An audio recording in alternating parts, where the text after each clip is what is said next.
So ito, nag-fried na tayo ng tofu mga birds. Sinabay ko na rin yung pagsasaing natin. Yan, check na natin.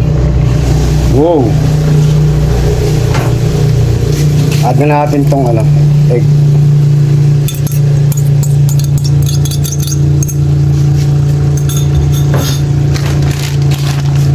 Itong chicharon.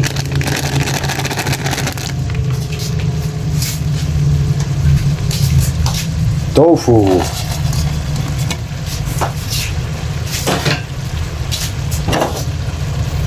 Yun o. Ano lang natin ng konti.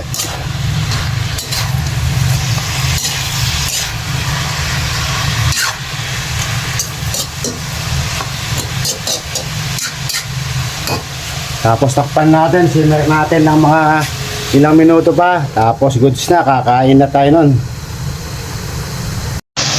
So ayun mga birds, goods na, luto na yung natin. Gisadong ampalaya with egg and tofu and chicharong baboy mga birds. So let's eat na. Matatakam na naman kayo mga birds at sisi.